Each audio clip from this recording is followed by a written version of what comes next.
Hello दोस्तों, welcome to our channel latest learn. आपके channel latest learn में आपका स्वागत करते हैं।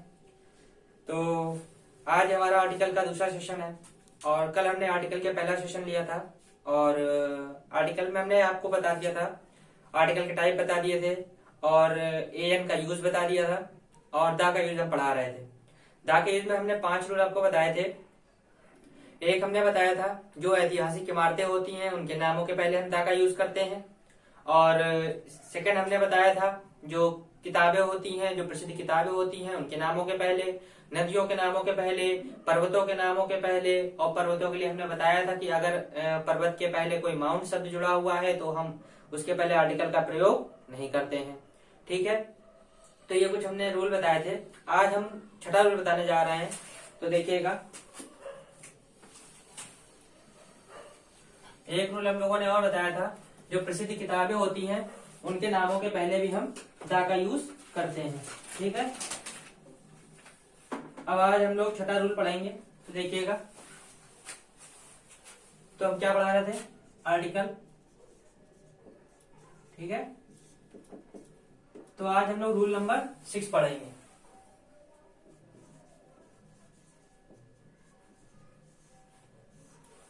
रूल नंबर 6 क्या कहता है? रूल नंबर 6 हमने बताया है कि सूर्य, चंद्रमा, पृथ्वी, आकाश या कोई भी जो ग्रह हैं उनके नामों के पहले भी हम आर्टिकल दा का प्रयोग करते हैं। क्या क्या बताया है? सूर्य, चंद्रमा, आकाश, पृथ्वी व अन्य ग्रहों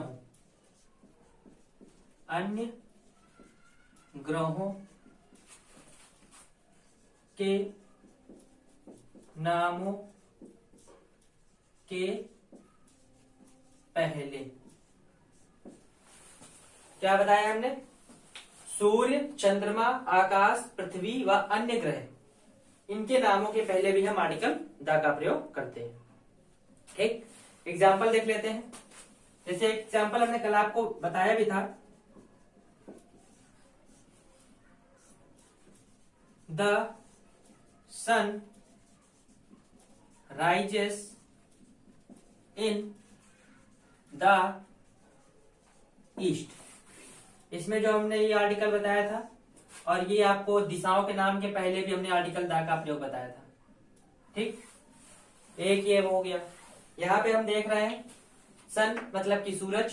सूरज, अब जैसे हम सन बोल देते हैं तो सन को निश्चित करना पड़ेगा, क्योंकि सन को निश्चित करने के लिए ही यहाँ पे आर्टिकल दा लगाया गया है। ये बता रहा है कि ये सूरज, उसी सूरज की बात कर रहे हैं जो ब्रह्मांड में स्थित है, जो सूर्य एक तारा है, उसी की बात हम कर रहे हैं। ये वो चीज निश्चित कर रहा है। ठीक है, the sun rises in the east.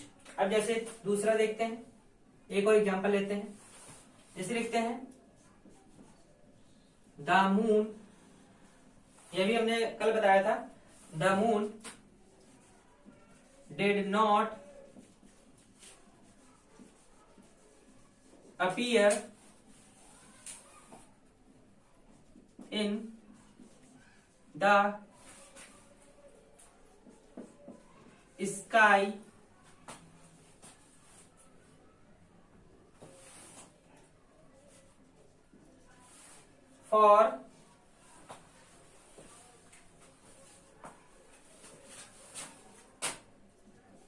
For several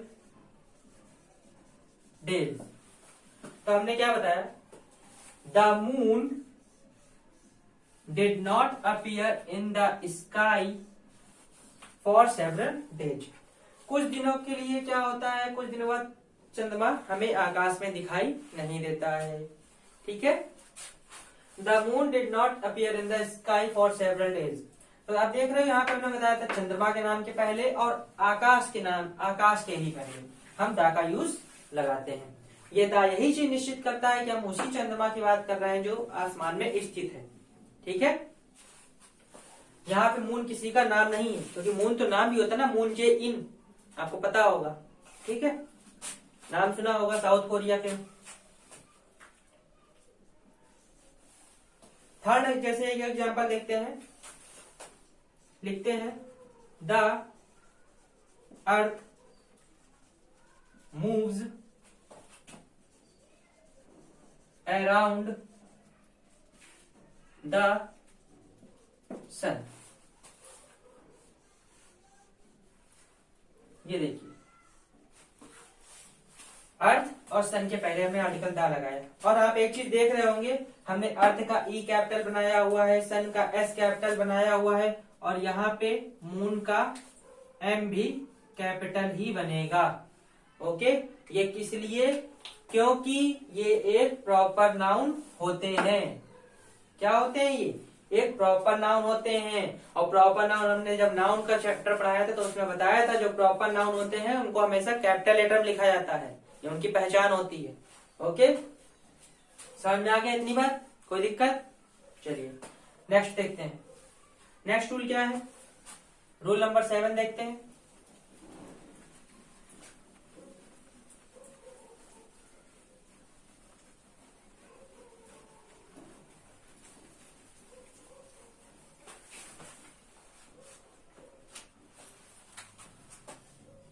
बात करते हैं हम रूल नंबर 7 की।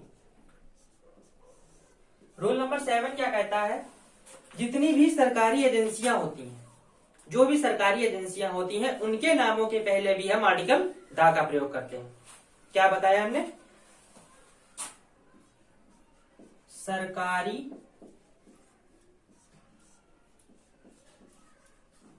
एजेंसियों के नामों के पहले, जितनी भी सरकारी एजेंसियां होती हैं उनके नामों के पहले भी हम आर्टिकल द का प्रयोग करते हैं। ठीक, अब जैसे इसका एक एग्जाम्पल देखते हैं कि सरकारी एजेंसी मतलब क्या कहने का मतलब है। जैसे हमने एग्जाम्पल लिखा, एग्जाम्पल हम जैसे कोई ले लेते हैं कि he has gone to fund office. He has gone to fund office. तो फंड ऑफिस जो है ये एक सरकारी एजेंसी है, तो सरकारी एजेंसी, इसलिए यहां पे एक आर्टिकल द का प्रयोग हमें करना पड़ेगा। ठीक है, हम यहाँ पे पता है ना क्या पढ़ा रहे हैं? द का प्रयोग, ए और एन का प्रयोग नहीं पढ़ा रहे हैं, हम द का प्रयोग पढ़ा रहे हैं। इसलिए याद रखिएगा, यहाँ पे हम ए और एन का प्रयोग नहीं कर सकते हैं। यहाँ पे हम आर्टिकल द का प्रयोग बता रहे हैं, इसलिए आर्टिकल द का ही प्रयोग कर रहे हैं कि he has gone to the fund office. वह कौन से ऑफिस जा रहा है? फंड ऑफिस जा रहा है। ठीक है, वह फंड ऑफिस जा चुका है। समझ में आ गया? अब इसके बाद हम सेकंड एक एग्जांपल और लेते हैं। जैसे लेते हैं the income tax department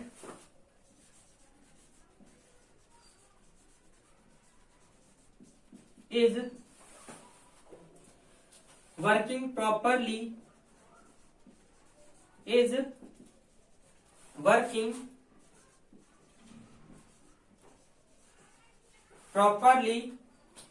nowadays.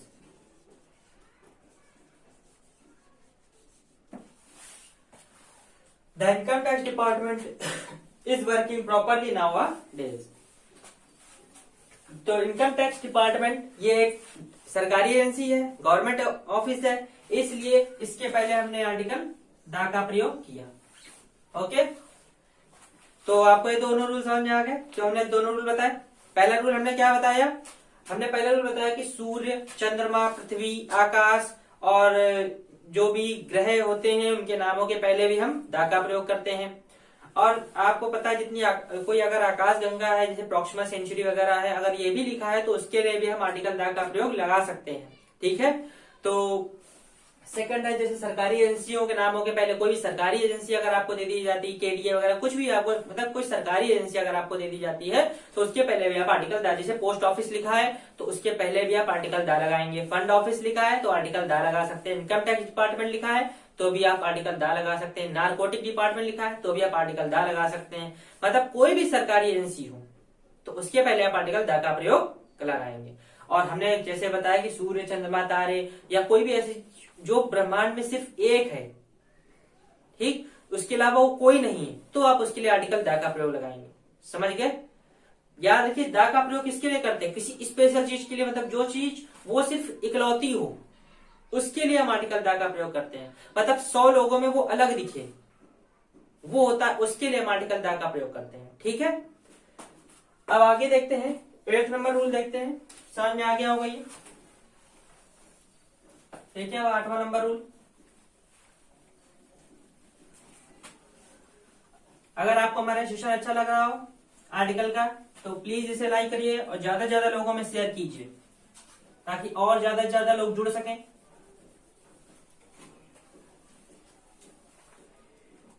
देखिए अब 8 नंबर रूल क्या है, रूल नंबर कौन सा है, 8 है।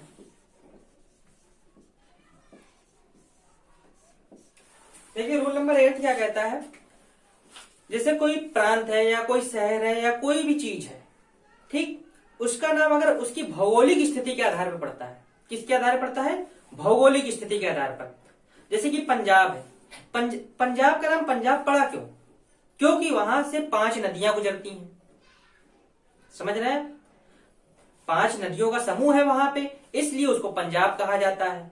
ठीक है, और जैसे अगर हम एक और ले लेते हैं कि जैसे नीचे के जो भाग होते हैं साउथ के, तो उनको डेक्कन क्षेत्र कहते हैं, दक्कन का क्षेत्र कहते हैं, डेक्कन। तो वो भी क्यों कहा जाता है, क्योंकि दक्षिण में पड़ता है इसलिए उसको डेक्कन कहा जाता है। तो यानी कि उसकी भौगोलिक स्थिति के आधार पर अगर किसी प्रांत का नाम रखा गया है तो उसके पहले भी हम दा का प्रयोग करते हैं।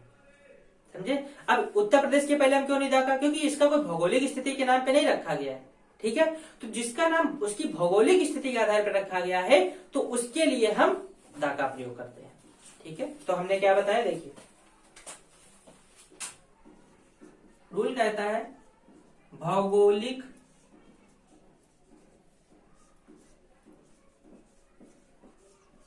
परिस्थितियों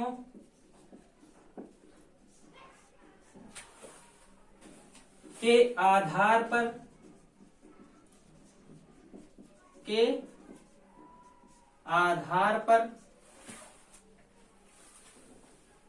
पड़े हुए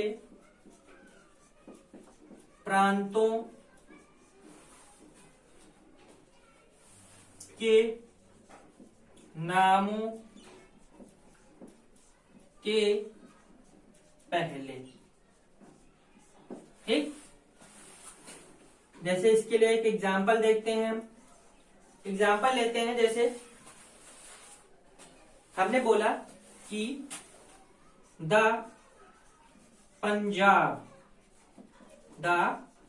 Punjab is a rich state. तो हमने यहाँ पे दा क्यों लगाया, क्योंकि पंजाब का नाम भौगोलिक स्थिति के आधार पर पड़ा है, इसलिए इसके आगे हमने आर्टिकल दा का प्रयोग किया है। अब सेकंड देखते हैं, जैसे सेकंड एग्जांपल ले लेते हैं, she has gone to the Deccan. Okay, तो इसके पहले भी हमने इसीलिए दा का प्रयोग, क्योंकि इसका नाम डेक्कन क्यों पड़ा है, क्योंकि दक्षिणी इलाके में पड़ता है इसलिए इसका नाम डेक्कन है, यानी उसकी भौगोलिक परिस्थिति के आधार पर इसका नाम रखा गया है, इसलिए इसके आगे हमने दा का प्रयोग कर दिया है। तो हमने जो बताया कि भौगोलिक परिस्थितियों के आधार पर अगर उनके प्रांतों के नाम पड़े हैं तो उनके पहले भी आप आर्टिकल दा का प्रयोग करेंगे। समझे? कोई दिक्कत? चलिए आगे देखते हैं। 3 रूल आपको समझ में आ गए। अब 9वां रूल देखिएगा। 9 नंबर रूल क्या है,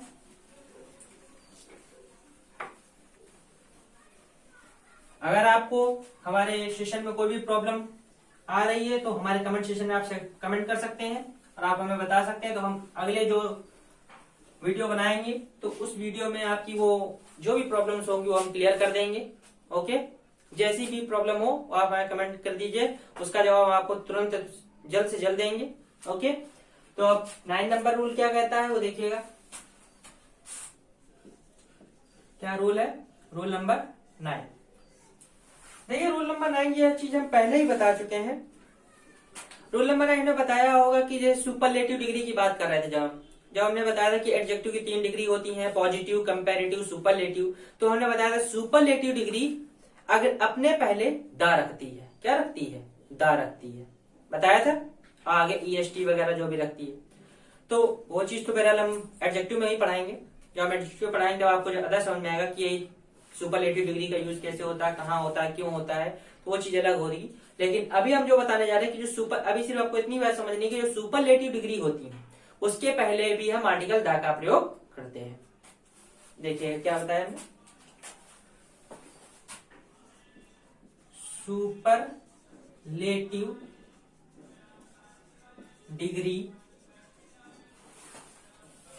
के पहले, सुपरलेटिव डिग्री के पहले हम आर्टिकल दा का प्रयोग करते हैं। ठीक, अब ये सुपरलेटिव डिग्री के पहले हम कैसे करते हैं वो देखिएगा आप। जैसे कि आप पहला एक एग्जांपल लिखिएगा,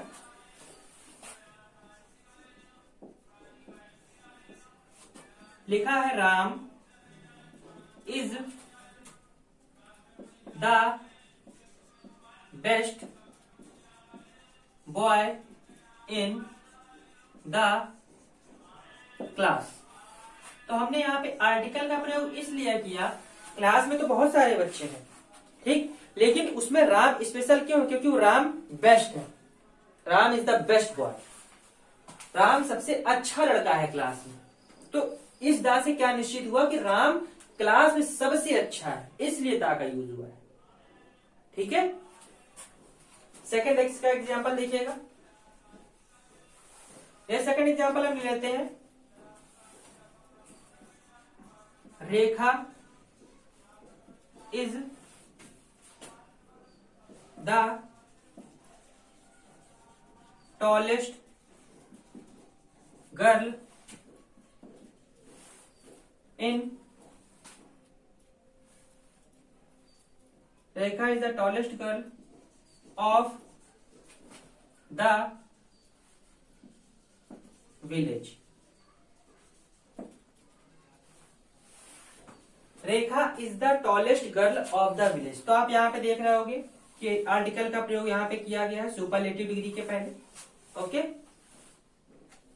अब आप कहेंगे यहाँ पे भी तो आर्टिकल द का प्रयोग किया गया, क्यों किया गया? क्योंकि गांव को निश्चित करने के लिए कि उसी गांव की बात हो रही है। ठीक है, Rekha is the tallest girl of the village, Rekha उस गांव की सबसे लंबी लड़की है। ठीक, समझ में आई इतनी बात? चलो नेक्स्ट देखते हैं, थर्ड नंबर देखते हैं। थर्ड नंबर क्या है? जैसे कि अब इसी में एक चीज और याद रखिएगा कि जैसे कि एरिया अगर निश्चित नहीं है, क्या चीज निश्चित नहीं है? एरिया। अगर एरिया निश्चित नहीं है तो आर्टिकल का प्रयोग नहीं होगा। मतलब जैसे कि हमने बोल तो दिया रेखा इज द टॉलेस्ट गर्ल, ठीक, अगर हम ये निश्चित ना करें कि गांव की बात कर रहे हैं, अगर हम यहाँ पे ये निश्चित ना करें कि क्लास की बात कर रहे हैं, मतलब वो एरिया ही हम निश्चित ना करें, अगर ऐसा कुछ होता है तो हम यहाँ पे आर्टिकल का प्रयोग नहीं करेंगे। तो आप लिख लीजिए इसी में नोट करके, यदि, लेकिन, यदि एरिया निश्चित नहीं है तो आर्टिकल का प्रयोग वर्जित है, तो आर्टिकल का प्रयोग वर्जित है। देखिए जैसे कि कुछ लिखा है,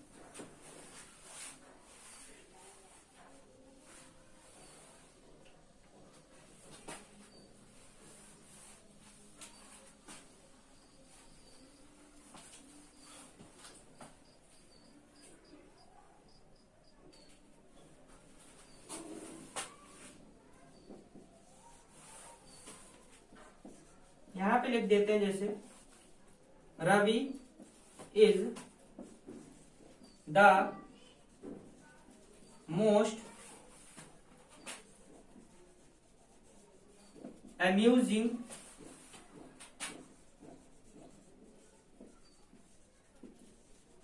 companion। ठीक, एक और लिख लेते हैं, Hema is the wisest girl. अब इसका मतलब समझिए, बोल रहे हैं Ravi is the most amusing companion. Ravi सबसे ज्यादा, अम्यूजिंग मतलब कि इंटरेस्टिंग, बहुत ही मनोरंजक साथी है। तो यहाँ पे जब कोई एरिया निश्चित नहीं है, जब एरिया निश्चित नहीं होता है, इसका मतलब वो किसकी बात कर रहा है? पूरे ब्रह्मांड की बात कर रहा है। नहीं, पूरे ब्रह्मांड में रवि से ज्यादा अम्यूजिंग कंपेनियन कोई है ही नहीं। तो ये चीज क्या हो जाएगी? गलत। जैसे इसमें लास्ट वाला क्या कह रहे हैं? Hema is the wisest girl. Hema सबसे ज्यादा बुद्धिमान लड़की है, मतलब पूरे वर्ल्ड में सबसे ज्यादा बुद्धिमान लड़की किसको बता दिया गया? हेमा को। अगर आप कहते क्लास में, गांव में या उस शहर में सबसे ज्यादा वाइजेस्ट है, तो हम इसको मान सकते थे सही है, लेकिन ये चीज क्या हो जाएगी? गलत हो जाएगी। इसको क्या कह दिया जाएगा? गलत।